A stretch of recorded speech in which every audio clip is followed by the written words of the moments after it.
നമസ്കാരം കൂട്ടുകാരെ. ഇന്നത്തെ വീഡിയോയിൽ നമ്മൾ 4 വിധമായിട്ടുള്ള രാശിവിശേഷങ്ങളെയാണ് പരിചയപ്പെടുന്നത്. ഒന്നാമതായിട്ട് വരുന്നത് ശീർഷോദയ രാശികൾ, രണ്ടാമതായിട്ട് വരുന്നത് പൃഷ്ഠോദയ രാശികൾ, മൂന്നാമതായി വരുന്നത് ഉഭയോദയ രാശികൾ, നാലാമതായി വരുന്നത് ജലരാശികൾ. ശീർഷോദയ രാശികൾ എന്ന് പറഞ്ഞാൽ ശിരസ് ആദ്യമായിട്ട് ഉദിക്കുന്ന രാശികൾ എന്നാണ് അർത്ഥം. ശീർഷോദയ രാശികൾ പൊതുവിൽ ശുഭഫല സൂചകങ്ങളും ഗുണകരവുമായിട്ടുള്ള രാശികളാണ്. അതിൽ വരുന്നത് മിഥുനം, ചിങ്ങം, കന്നി, തുലാം, വൃശ്ചികം, കുംഭം. ഇത്രയും രാശികളാണ് ശീർഷോദയ രാശികളായിട്ട് വരുന്നത്. പൃഷ്ഠോദയ രാശികൾ എന്ന് പറഞ്ഞാൽ പൃഷ്ഠം ആദ്യമായിട്ട്, പിൻഭാഗം ആദ്യമായിട്ട് ഉദിക്കുന്ന രാശികളാണ്.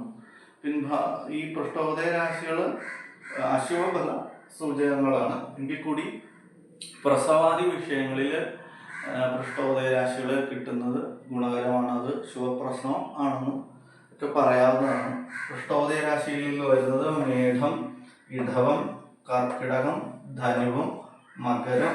ഇത്രയും രാശികളാണ് പൃഷ്ഠോദയ രാശികളായിട്ട് വരുന്നത്. ശിരസും പൃഷ്ഠവും ഒരുപോലെ ഉദിക്കുന്ന രാശികളാണ് ഉഭയോദയ രാശികൾ എന്ന് പറയുന്നത്. അത് വരുന്നത് മീനം രാശി മാത്രമാണ് ഉഭയോദയ രാശിയായിട്ടുള്ളത്.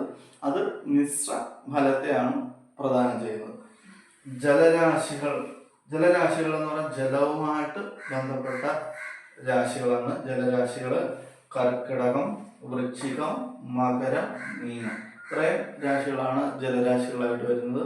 നമ്മൾ ആരൂഢാദി പ്രശ്ന വിഷയങ്ങളിലൊക്കെ ജലവുമായി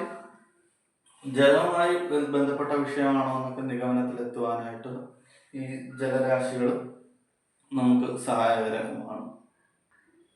നമസ്തേ.